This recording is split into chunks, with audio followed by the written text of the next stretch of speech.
Amerika gaya ng mga training at dagdag na kagamit. Community have a profound stake in the future of this region.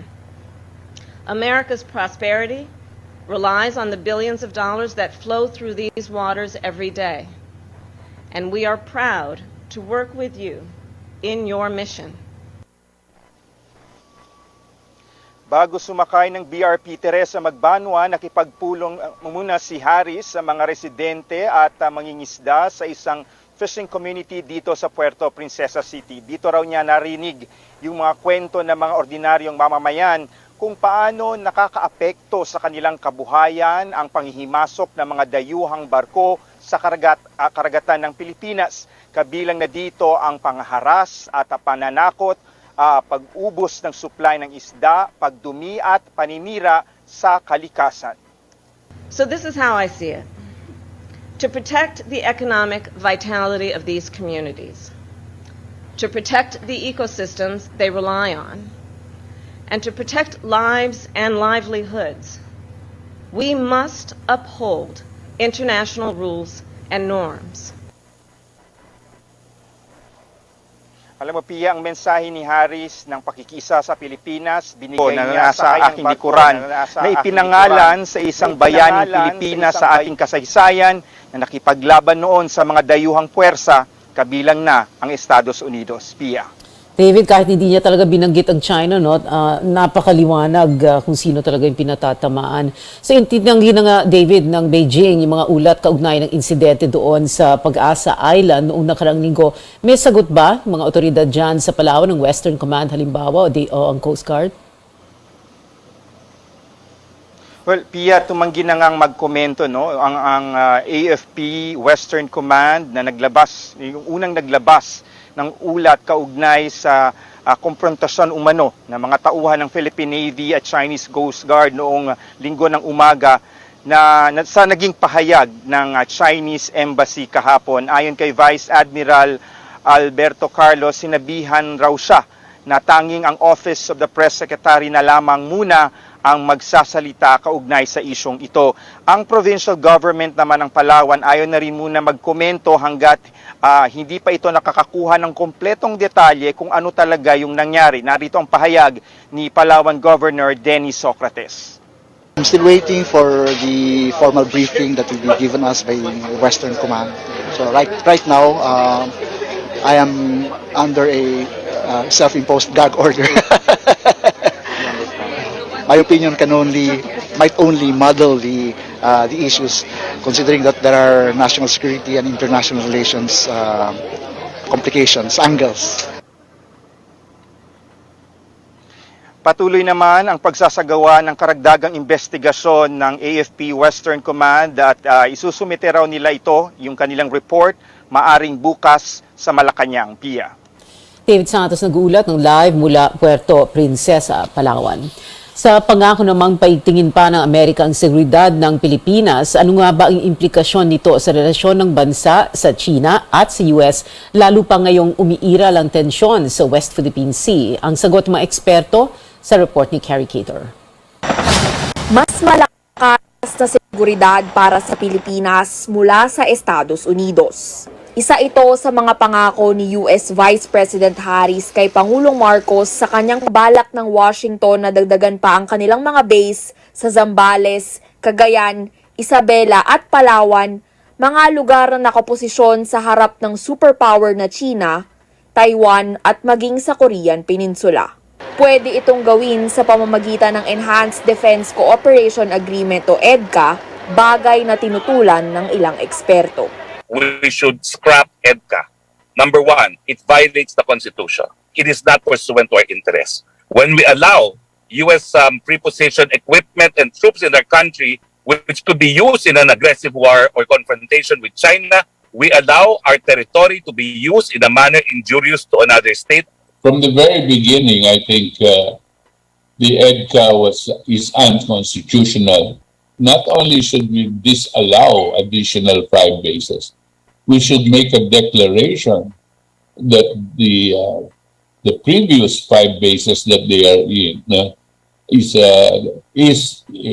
unconstitutional and is it's an attack on our sovereignty. No? Naisakatuparan ng EDCA para sa implementasyon ng Mutual Defense Treaty o MDT ng US at Pilipinas. Naniniwala ang mga eksperto na dapat muling bisitahin ang MDT pero hindi na dapat ito palawakin pa lampas ng 2023. All of these things are pointed at China, no? And yet the pretext is they're putting up this EDCA thing supposedly to help us in natural calamities. Are they making us stupid, or are we really stupid to believe that?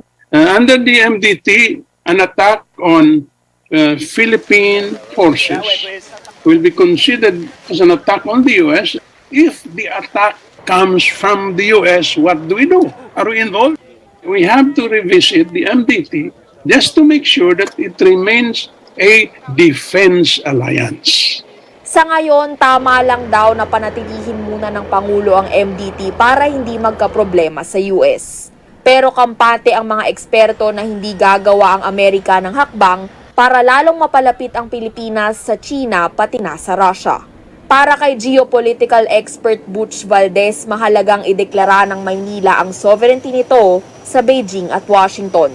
Dapat daw malinaw na ayaw nitong magpagamit at maipit sa gulo sa pagitan ng dalawang superpower. We should stop playing games. We have to assert our sovereignty and tell the people like the United States that their warships and war material are not welcome here in the Philippines. Give the same kind of warning to China. Iginiit din ng mga eksperto na hindi sapat ang katayuan ni Pangulong Marcos na quote, friend to all, enemy to none. Dapat daw ay may kaakibat itong aksyon, lalo na sa nagpapatuloy na tensyon sa South China Sea. Carrie Cator, CNN Philippines. Hati naman ang reaksyon ng mga eksperto sa planong Civil Nuclear Cooperation Deal ng Manila at Washington. Para kay Roque, isa lang itong show of force ng US sa mga kakompetensya nito sa nuclear energy na South Korea at France. Kung matuloy ang kasunduan ang magsisilbing legal basis para sa pag-export ng US ng nuclear equipment at materials sa Pilipinas. Naniniwala naman si Valdez na may kinalaman pa rin ito sa pagpapalakas ng EDCA.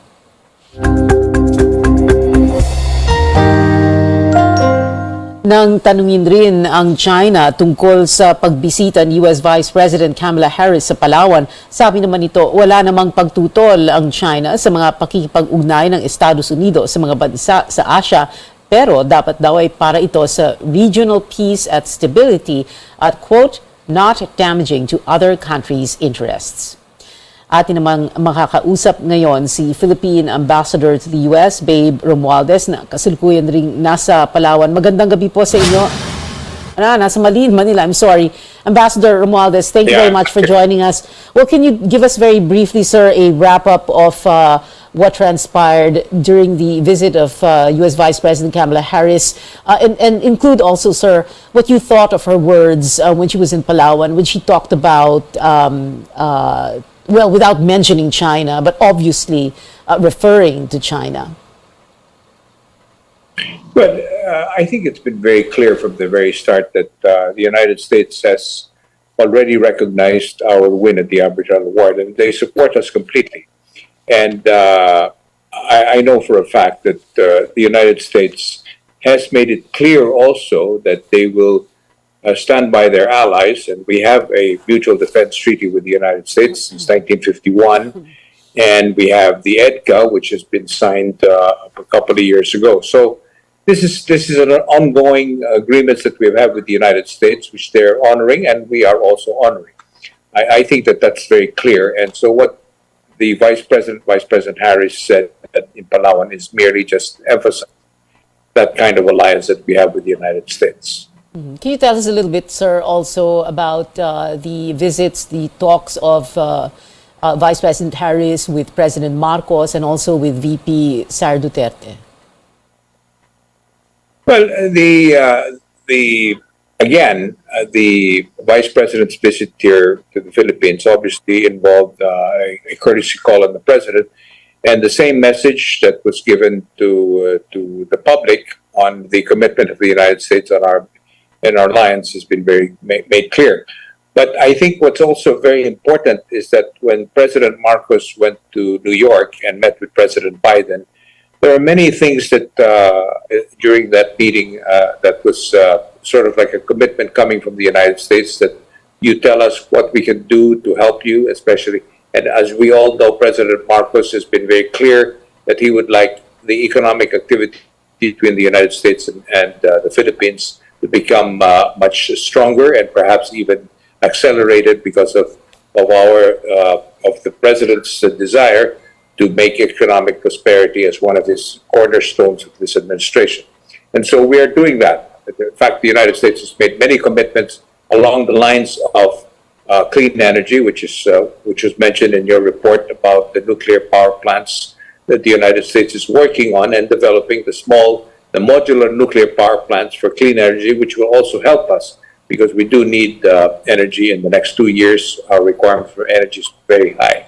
And we also are into food security, which is also another important aspect of our relationship with the United States. They're going to go into full-blast development of our agricultural sector. They're sending a number of experts here to the Philippines in the next couple of months and in the years to come to be able to help us in developing new technology for our agricultural sector. And many other aspects of our relationship have been discussed by both Vice President Harris with our Vice President on education also, of course, and with President Marcos and all those things that I just mentioned.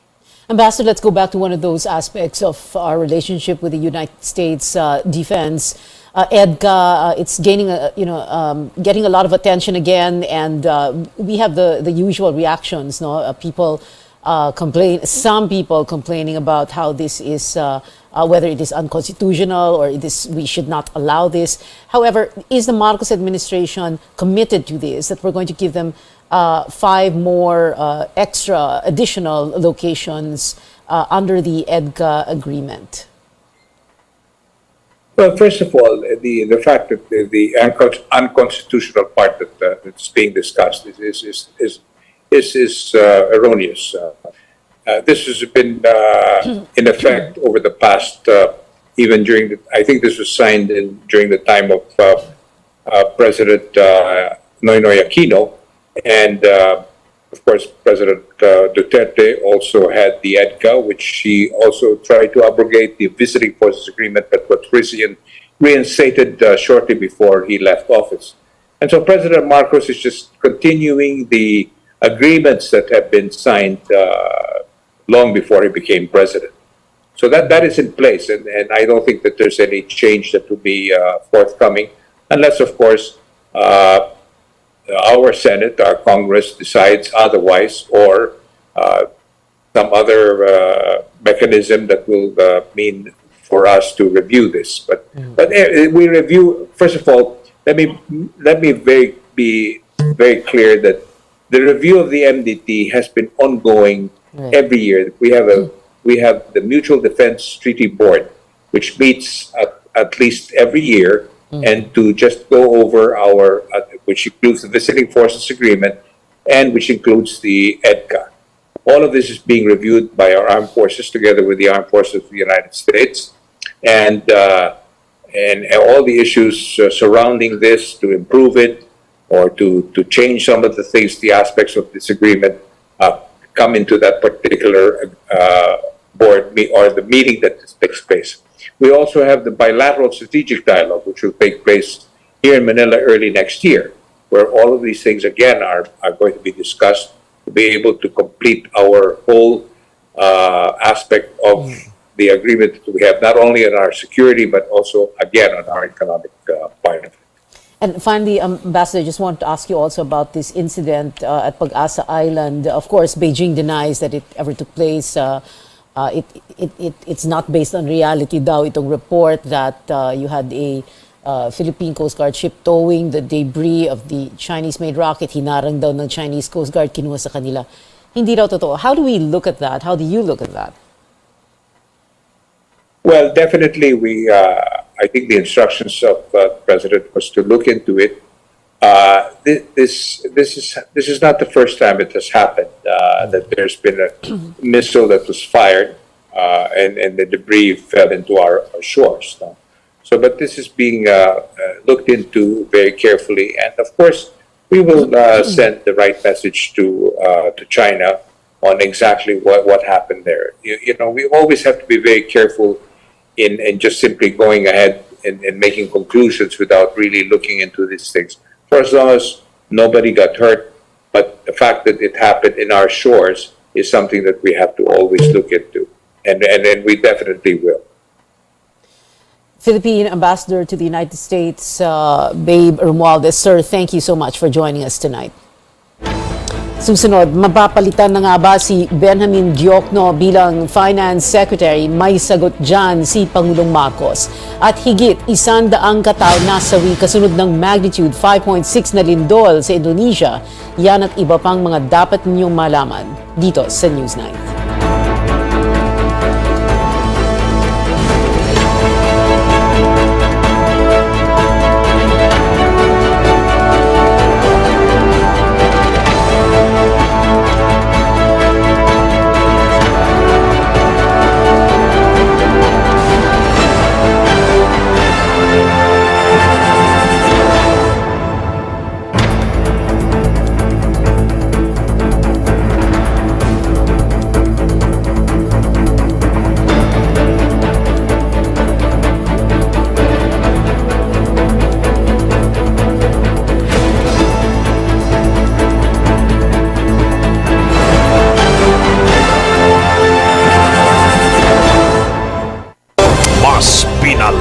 Pinalawak, mas pinalakas. RPN sa iba't ibang mga lalawigan. DZRL Bataan, DZTG Tuguegarao, DZBS Baguio, DZKI Iriga, DYKB Bacolod, DYKC Cebu, DXKS Surigao, DXKD Dipolo, DXKO Cagayan de Oro, DXKT Davao, DXKP Pagadian, DXXX Zamboanga, DXDX General Santos, DWIZ 882 Manila at RPN Provincial Stations. Kini ang RPN Radio Philippines Network, Istasyon DXKP 1377 kHz sa dial sa inyong mga radyo. Nagsibya gikan sa dakbayan sa Pagadian, DXKP AM. Your talk station. Kini Pagadian.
Ito ang Newsnight sa CNN Philippines. Ako si Pia Ontiveros. Sinagot ni Pangulong Marcos ang ilang mga isyong kinakaharap ng kanyang administrasyon. Kabilang dito ang insidente sa West Philippine Sea at ang napapabalitang balasahan sa kanyang gabinete. Alamin natin ang detalye mula sa aming correspondent na si Paige Javier. Pia, alam mo, yun nga yung unang-unang tinanong kay Pangulong Marcos nang humarap siya sa media kanina sa Pasay City. Ang unang tanong sa kanya ay tungkol sa napapabalitang pagbabago sa kanyang gabinete, lalo na sa posisyon ng Finance Secretary. Ayon mismo sa Pangulo, hindi totoong papalitan niya ang kasalukuyang kalihim na si Benjamin Diokno. I don't know where it comes from. Why would I do that? We've assembled a great team. We're trying to go down a certain direction. It's a very, very poor time to, as they say, change horses in midstream. Naunang itinanggi ni Diokno ang balitang papalitan siya ni Albay Representative Joey Salceda. Sabi ni Diokno, maganda ang relasyon nila ng Pangulo at magkaibigan sila ng kongresista. Itinanggi rin ni Salceda ang balita at sinabing makikipagtulungan nga daw siya kay Diokno. Sa insidente naman sa pagitan ng Philippine Navy at Chinese Coast Guard sa Pag-asa Island, sinabi ng Pangulo na maaaring magpadala ang bansa ng note verbal sa China. Ayon kay Ginoong Marcos, kapansin-pansin na magkaiba ang ulat ng dalawang panig. Issue. Of course, I have complete trust in our Navy, and if this is what they say happened, I can only believe that that is what happened.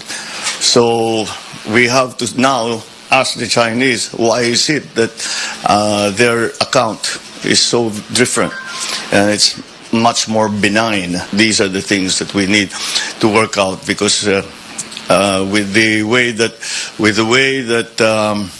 the region, our region, Asia Pacific, is heating up, baka may magkamali lang, may mistake, may misunderstanding, then lalaki yung sunog. Dagdag ng Pangulo, importante ang kanyang magiging pagbisita sa Beijing sa Enero para maresolba at mapigilan ang mga insidenteng gaya nito. Tinalakay din ang pagsuspende kay Benny Antiporda bilang Acting Administrator ng National Irrigation Administration. Sinuspende siya ng Office of the Ombudsman ng 6 na buwan matapos ireklamo ng mga abogado, opisyal at empleyado ng ahensya. Happened all when I was away. So I've asked them to give me the background on what happened. Yeah, but the function of the NIA is not going to change.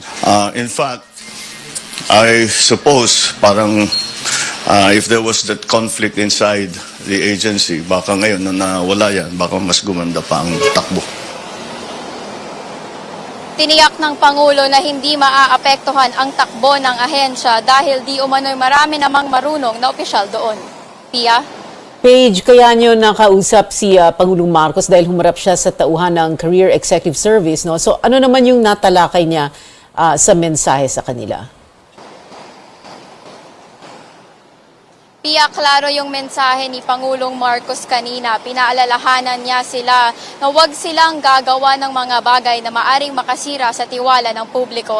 At bilang tauhan ng gobyerno, sinabi niya kaya sila nandun sa posisyon na yon ay para paglingkuran ang taong bayan.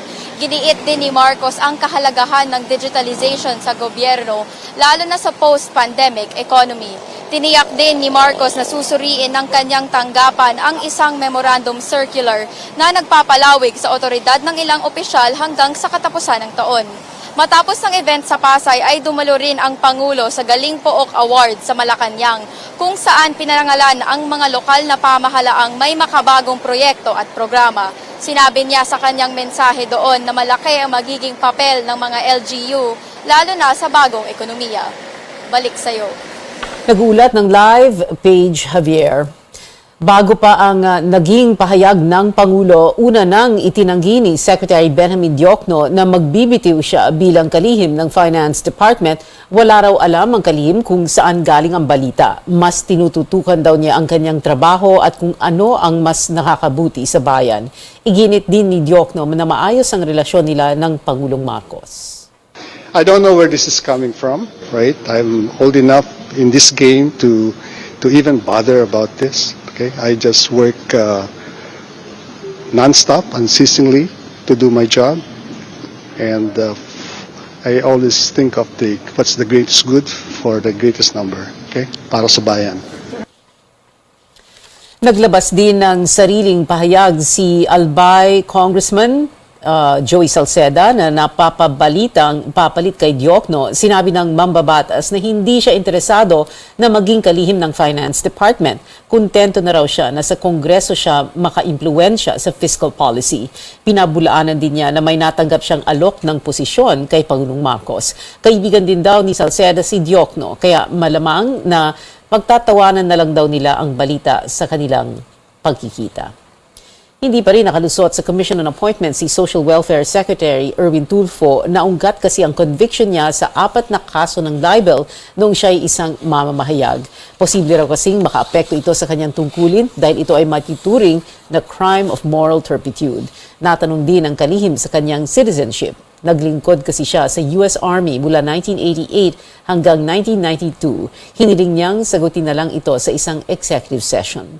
Maging ang pagkakaroon niya ng mga anak sa iba't ibang babae ay naungkat din dahil sa dami ng tanong ay na-move muna ang petsa ng deliberasyon ng appointment ni Tulfo. You know, we make mistakes when we are young. I mean, come on now. I mean, we're in the media. Nobody's perfect, you know. I mean, but we make mistakes, right? But what is important is you do what you have to do. You take care of your children wherever they are, whoever they are. If it's your child, then you do what you must do to support them, to feed them, clothe them, send them to school. And most of them are professionals now, and we communicate, including the moms. That's what you want to hear. Pinatututukan ni Pangulong Marcos sa mga small-scale mining operations sa bansa. Kailangan daw bantayan ng DENR ang safety at health programs. Karamihan daw kasi sa mga maliliit na minahan ay iligal ang operasyon. Dahil dito, wala man lang silang proteksyon. Namamatay din daw mga trabahador dahil wala silang sapat na training at safety measures sa mga minahan. Handa naman daw i-review ng DENR ang mga mining law sa bansa na magsusulong sa kaligtasan ng mga minero. Balita sa ibayong dagat, hindi bababa sa 162 ang patay kasunod ng magnitude 5.6 na lindol sa Indonesia. Ayon sa West Java Governor, higit 300 katao ang sugatan habang nasa 13,000 naman ang inilikas. Sa tala ng US Geological Survey, tumama ang lindol na may 10-kilometer depth sa Cianjur region. Wala namang naging banta ng tsunami. Ayon sa kanilang Disaster Management Agency, higit 50 bahay at 4 na paaralan ang winasak ng pagyanig. Nagpapatuloy ang search and rescue operation sa mga na-trap sa mga gumuhong gusali. Gaya ng Pilipinas, kabilang ang Indonesia sa tinatawag na Pacific Ring of Fire na karaniwang niyayanig ng lindol at pagputok ng bulkan. Sa Dominican Republic, halos 2,000 bata ang ipinatapon ng walang kasamang magulang sa gitna yan ng aksyon ng Dominican government na i-deport ang mga hinihinalang undocumented migrants sa kanilang bansa. Ayon sa United Nations Children's Agency o UNICEF, nasa 1,800 na mga bata ang dinala ng Dominican immigration sa kalapit na bansang Haiti. Kinikwestiyon tuloy ng ilang kritiko kung paanong nalaman ng Dominican authorities na sa Haiti nakatira ang mga bata gayong wala silang identity documents. Inaakusan din ng Dominican government ng racial profiling, chaotic execution at pagsasawalang bahala sa karapatan ng mga pamilya. Pero tumanggi silang itigil ang deportation.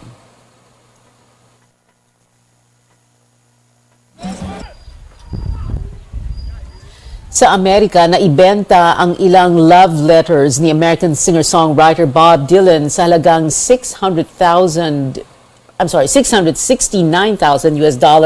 o tumataginting na 38 million pesos. Ayon sa RR Auction, 44 na sulat ang ipinadala ng binatang si Bob sa kanyang nobya na si Barbara Ann Hewitt. Isinulat dito ng singer ang kanyang mga pangarap sa pag-awit at ang nararamdaman kay Barbara.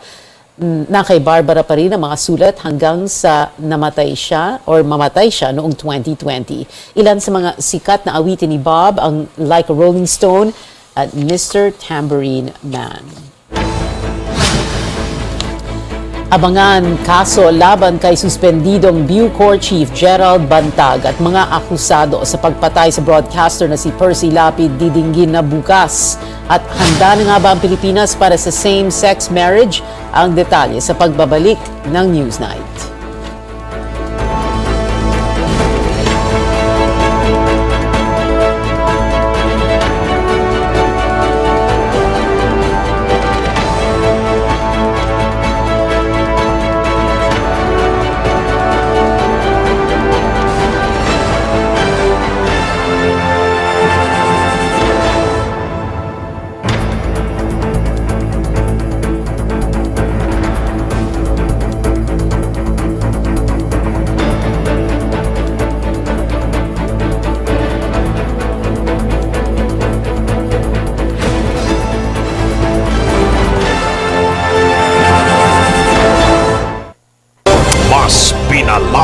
Pinalawak, mas pinalakas.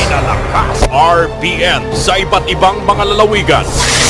DZRL Bataan, DZTG Tuguegarao, DZBS Baguio, DZKI Iriga, DYKB Bacolod, DYKC Cebu, DXKS Surigao, DXKD Dipolo, DXKO Cagayan de Oro, DXKT Davao, DXKP Pagadian, DXXX Zamboanga, DXDX General Santos, DWIZ 882 Manila at RPN Provincial Stations.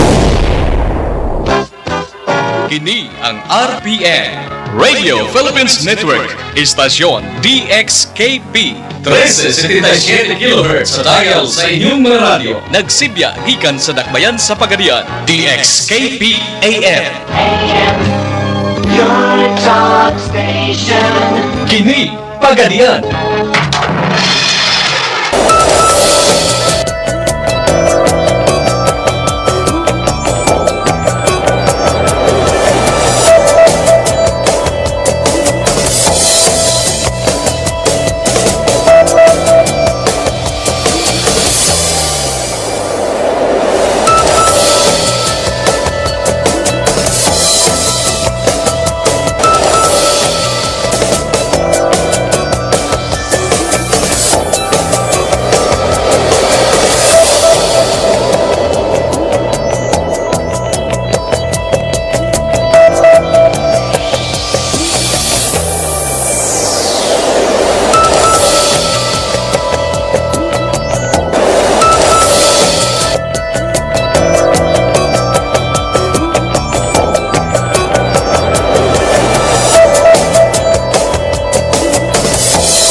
Balikan natin ang pinakamalaking balita ngayong araw bago lumipad pabalik ng Amerika si US Vice President Kamala Harris. Binisita niya ang Palawan, ang probinsyang pinakamalapit sa West Philippine Sea. Hindi man direktang binatikos pero tila pinatatama ni Harris ang China sa kanyang pagpunta sa Palawan. Sa pagbisita niya sa BRP Teresa Magbanwa, isa sa mga pinakabagong barko ng Philippine Coast Guard, muling giniit ni Harris ang pakikiisa ng Amerika sa Pilipinas laban sa pananakot at panggigipit ng ibang bansa sa South China Sea. We will continue to rally our allies and partners against unlawful and irresponsible behavior. When the international rules-based order is threatened somewhere, it is threatened everywhere. As the United States has long made clear, we support the 2016 ruling of the UN Arbitral Tribunal, which delivered a unanimous and final decision firmly rejecting China's expansive South China Sea maritime claims. The tribunal's decision is legally binding and must be respected. Inikot ni Harris ang BRP Teresa Magbanwa sabay binigyang pagkilalang kontribusyon ng Amerika gaya ng training at dagdag na kagamitan para mapalakas pa ang Philippine Coast Guard. Bago nito, nakipagpulong din si Harris sa mga residente at mangingisda sa isang fishing community sa Puerto Princesa. Pinabulaanan ng Chinese Embassy ang kwento ng militar ukol sa nangyaring tapatan ng tropa ng Philippine Navy at Chinese Coast Guard sa Pag-asa Island noong linggo. Iniulat kahapon ng Western Command sa Palawan na kinolekta ng Navy ang pinaniniwala ang piraso ng Chinese rocket na namataang palutang-lutang malapit sa Pag-asa Island bago mag-alas 7 ng umaga. Pero habang hinihila ito ng mga sundalo, hinarang raw sila ng Chinese Coast Guard. Nagkasigawan sa gitna ng dagat at saka pinilit daw ng Chinese Coast Guard na makuha ang debris. Dagdag pa ng militar, bagamat nangyari ito sa loob ng teritoryo ng Pilipinas, kusa raw nagbigay daan ang mga tropang Pinoy para maiwasan ang lumala pa ang sitwasyon. Ilang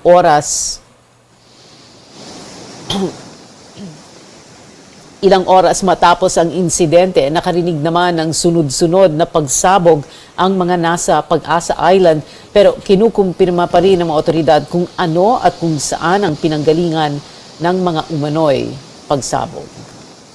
Sagot naman ng Chinese Embassy, ang mga ulat na ito ay hindi pareho sa mga tunay na nangyari. Ayon daw sa kanilang Foreign Ministry, nakita na ng Chinese Coast Guard ang piraso ng rocket na lumulutang sa dagat, pero bago pa man nila ito nakolekta, nakuha na ito ng Navy or ng Philippine Navy. Matapos daw ang, quote, friendly consultation, isinauli naman ng Philippine Navy ang rocket debris at nagpasalamat pa raw ang Chinese Coast Guard sa mga ito.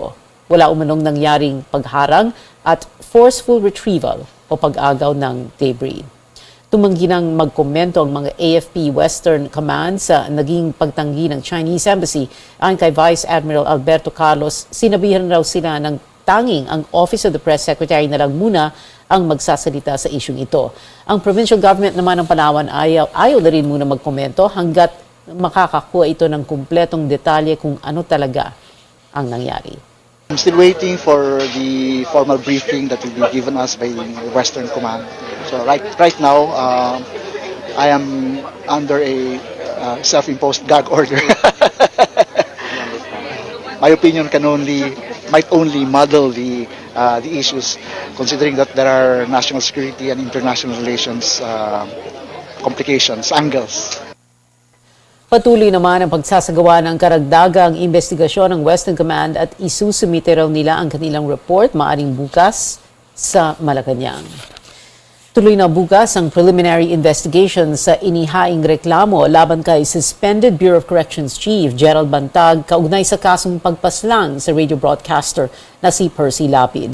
Kahapon lang natanggap ng abogado ni Bantag ang sabina, paano kaya makakaapekto ito sa takbo ng kaso? May report ang aming senior anchor correspondent, Pinky Webb. Walang nakikitang problema si Justice Secretary Boying Remulla kung humingi ng extension ang kampo ni suspendidong Bureau of Corrections Chief Gerald Bantag para sagutin ang mga reklamong inihain laban sa kanya. Sa programang The Source, sinabi ng kalihim na hindi ito makakaapekto sa proseso ng kaso. That will be up to the prosecutors, but I think that usually we grant these motions. These motions are usually granted by the prosecution. In fairness to many of those that are saying that they lack time to study the case or to even respond to the allegations therein. So most of the time, it's granted. Kasalukuyang pinaghahanap pa rin ng mga otoridad si Ricardo Zulueta, ang isa pang itinuturong mastermind sa pagpatay sa radio broadcaster na si Percy Lapid. Pero mahanap man o hindi si Zulueta, paniwala ni Remulla, may laban ang kanilang kaso. Sinagot din ng kalihim ang naging pahayag ni Bantag na hindi siya susuko sakaling kasuhan at mag-issue ng arrest warrant habang nakaupo sa pwesto si Remulla. I don't see where Luto is because the judge will be the one to determine whether or not the case presented is valid or not. So, drama lang yan, Pinky. It's drama. Face the music. He has to face the music because that's what criminal cases are all about. When you are made to account for what you did. That's it, Pinky. I don't see any merit in what he's saying. Really wanted to say that, no? And flight is an indication of guilt. The more guilty he will appear if he does not show up. Samantala sa isyu naman ng ginawang paghuhukay sa bilibid na tinatayang nasa 9 na palapag ang lalim, pinag-aaralan na rin ng DOJ ang posibleng kaso na isampa laban kay Bantag. Una nang naiulat na pumasok sa isang joint venture agreement si Bantag sa isang pribadong kumpanya na Atom. Pag yan tinambakan pa natin ulit, bibili pa tayo ng filling material. So nawala na ng gobyerno, di ba? The government lost something already with that. And the time itself that it will take to repair this damage. This Atom Corporation that has been working with him has been, they're practically executing a void contract. Ginawa nila executory na yung void contract by moving earth. Kasi dapat yan, groundbreaking lang yan, nung inimbita nila ang Pangulo ng Pilipinas, President Duterte, noong 2020. December 2020 yata yun, nung inimbitahan nila 2 years ago para mag-groundbreaking. Nung nalaman ng PMS na walang basis itong joint venture agreement na to in law, ay hindi nila pinayagan pumunta ang Pangulong Duterte doon. So, if they try to execute this contract, this can also constitute some sort of plunder. Kasi kung talagang binenta niya na at lahat, talaga may loss na sa gobyerno dyan. Meron na siyang attempt to get property of government without passing through the process. Isiniwalat din ng kalihim ang problema pagdating sa mga kabahayan sa likod ng medium security compound na kumokonek sa kuryente ng kulungan sa pamamagitan ng jumper. May jumper sila papunta sa likod. Very dangerous. Tsaka masusunog yung linya natin sa loob ng medium security kung puro jumper papalikod. Overcapacity. 200 bahay na naka-aircon. Who lives there, sir? Bucor personnel. O kaya yung mga paupahan nila. Rental homes na pinapaupahan nila sa labas. Nagpapaupa ho sila ng bahay? Sa labas? Yes, yes. O ganun nga eh. Kaya nga kailangan i-approve na natin, saraduhan na natin itong Muntinlupa dito. Okay. Kasi nga parang ano na to, naging kanya-kanyang nakaw na eh. Kanya-kanyang kalokohan na. Pati nga, kung titingnan natin, Pinky, pag hindi natin tinigilan talaga ang mauubos ang lupa dyan. Nasa kamay na raw ni Pangulong Bongbong Marcos kung tuluyan na nitong sisibakin si Bantag sa pwesto. Pinky Webb, CNN Philippines. Nababahala ang pamilya Mabasa sa balitang patay na si Bucor Superintendent Ricardo Zulueta. Ayon kay Roy Mabasa, kapatid ni Percy Lapid, nagpunta ang NBI at PNP sa dalawang address ni Zulueta pero hindi rin daw ito natagpuan. Maging ang pamilya raw nito ay walang alam at contact sa kanya. Dadalo raw bukas si Mabasa sa preliminary investigation at umaasang sisipot din si Bantag. Napakalaking concern yan, hindi lang sa akin, kundi sa publiko. Kasi ina-expect ng publiko na lalabas ang katotohanan dito sa mga pahayag na ginawa ng mga gang leaders na idinadawit yung pangalan ni Ginoong Zulueta at ni Ginoong Bantag. Kung mawawala si Ginoong Zulueta, ay magkakaroon ng vacuum doon sa ginawang investigasyon, sapagkat madalas na nabanggit yung pangalan ni Ginoong Zulueta doon sa affidavits ng mga gang leaders. Hindi pa raw handa ang Pilipinas para sa same-sex union at sa pagpasa ng Sexual Orientation, Gender Identity and Expression o SOGI Bill. Ito ang iginiit ni Justice Secretary Remulla nang tanungin sa isang press briefing kahapon. Malabuan niya na maipasa ang ganitong batas sa Pilipinas kung saan karamihan ay Katoliko. And it's a matter of policy that whether we will accept it or not. And I think that we know as a country that we are not ready for that. That's the only thing that's sabi natin culturally, our values may conflict with many of the values that they want to impose upon us.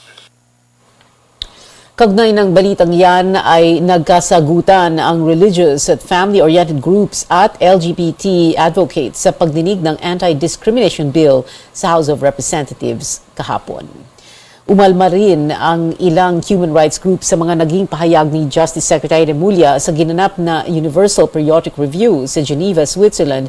Iginit nila na taliwas sa sinabi ni Remulla, hindi umano sinisira ng civil society groups ang reputasyon ng Pilipinas sa international stage at handa daw silang makipagtulungan sa gobyerno para mapabuti ang kapasidad ng bansang matugunan ang human rights violations. Si Remulla ang kumatawan sa Pilipinas sa Universal Periodic Review na ginawa sa Geneva. Sa halos 300 rekomendasyon, 200 lang ang tinanggap ng Pilipinas. Kabilang sa mga hindi tinanggap ay ang issue ng same-sex marriage, abortion at divorce. Ang mga ito raw ayon kay Remulla ay may conflict sa kultura at relihiyon ng bansa. Yung hindi nila pagpayag na sumailalim ulit tayo sa Rome Statute or sa International Criminal Court, no? At yung hindi sila magko-cooperate sa ICC. Napakalaking manifestasyon yon na may impunity sa Pilipinas. Red tagging is a prelude to the killing. It lays down the premise of the killings, and therefore, that creates in itself impunity. Samantala, nanawagan ng dagdag sahod at seguridad sa trabaho ang ilang grupo ng manggagawa sa gobyerno, kabilang ang mga grupong kawani laban sa kontraktualisasyon at National Public Workers Congress sa mga umaapela ng dagdag sahod. Mungkahin nila ang nagawing 33,000 pesos ang minimum wage kada buwan ng isang manggagawa para makasabay sa patuloy na pagtaas ng mga bilihin.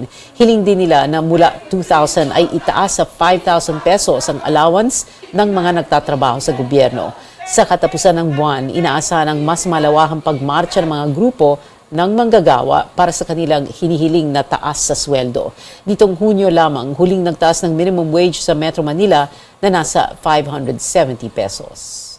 Batay sa datos ng IBON at nabinatay din naman sa datos ng National Wages and Productivity Commission na dapat ang 5 kataong pamilya, 1,100 ang kikitain kada araw. So times 30, 33,000 yan.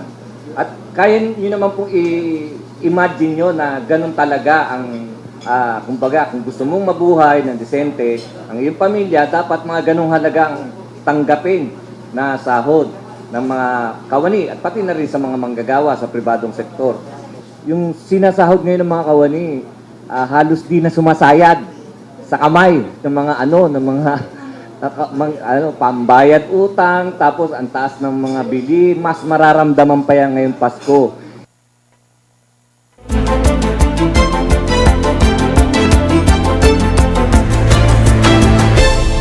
Hindi pa nakakabahala ang pagsipa ng mga kaso ng COVID-19 sa bansa. Ayon yan sa Health Department. Sabi ni Health Officer in Charge, Maria Rosario Vergere, nasa 100 kaso lang ang pagkakaiba ng daily case average kumpara sa nakaraang 2 linggo. Pero paalala ng DOH sa publiko, mag-ingat pa rin sa mga pagtitipon, lalo na ngayong Pasko at Bagong Taon.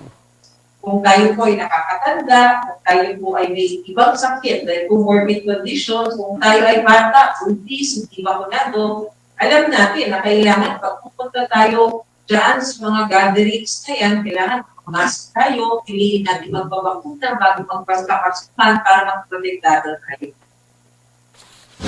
Susunod, San Beda Red Lions at CSB Blazers nagharap para makapasok sa Final Four ng NCAA.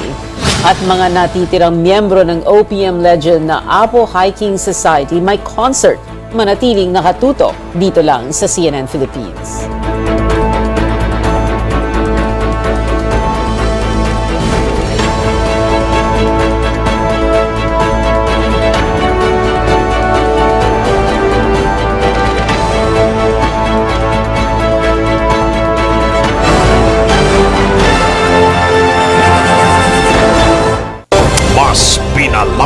Pinalawak, mas pinalakas.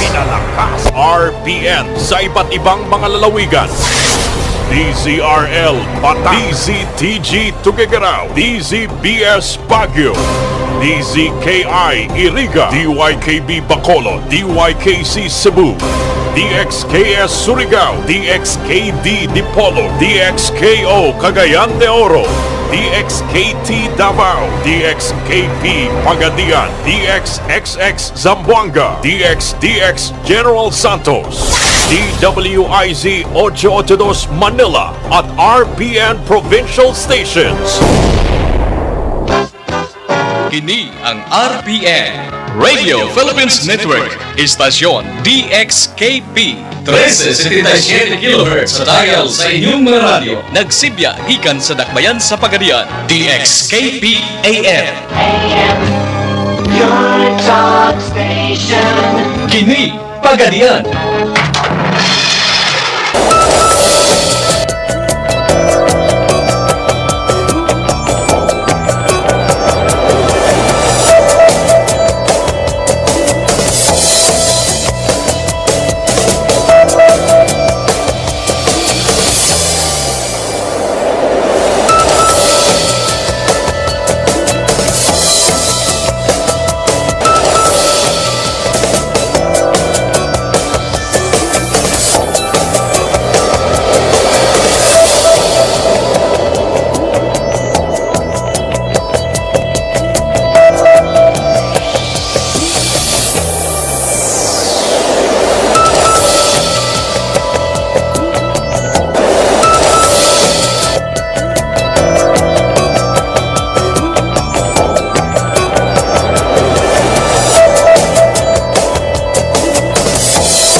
Ito ang News Night dito sa CNN Philippines. Muli ang pinakamalaking balita ngayong araw. Nakalipad na pabalik ng Amerika si US Vice President Kamala Harris. Pero bago yan, binisita niya ang Palawan, ang probinsyang pinakamalapit sa West Philippine Sea.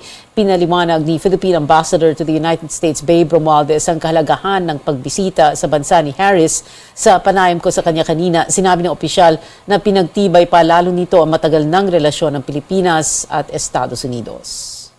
Well, I think it's been very clear from the very start that the United States has already recognized our win at the Arbitral Award, and they support us completely.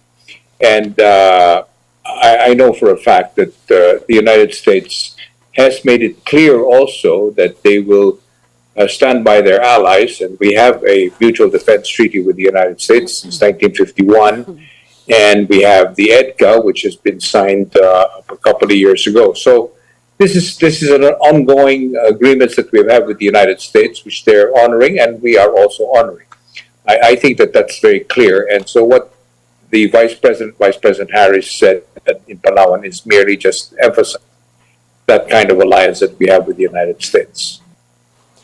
Binalikan din ni Romualdez ang magandang bunga naman ng pagtungo kamakailan sa US at pakipag-usap din mismo ni Pangulong Marcos kay US President Joe Biden sa larangan naman ng pagpapalakas ng ekonomiya. I think what's also very important is that when President Marcos went to New York and met with President Biden, there are many things that during that meeting that was sort of like a commitment coming from the United States that you tell us what we can do to help you, especially. And as we all know, President Marcos has been very clear that he would like the economic activity between the United States and the Philippines to become much stronger and perhaps even accelerated because of the President's desire to make economic prosperity as one of his cornerstones of this administration.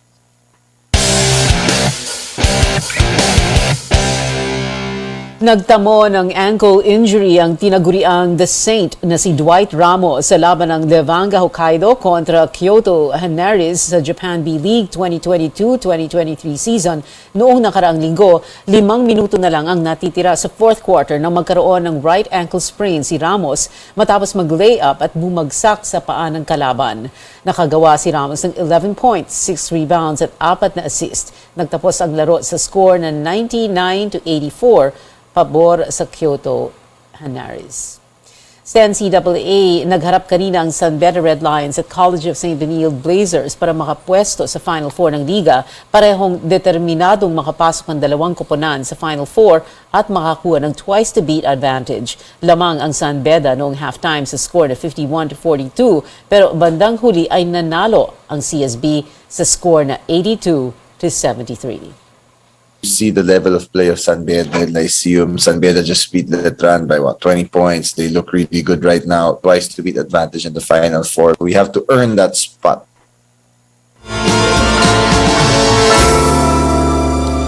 Sa entertainment, ang American singer na si Taylor Swift humakot ng parangal sa American Music Awards. Ang balitang yan at iba pang showbiz updates. Ihatid sa atin ni Sam Sadwani. Sam.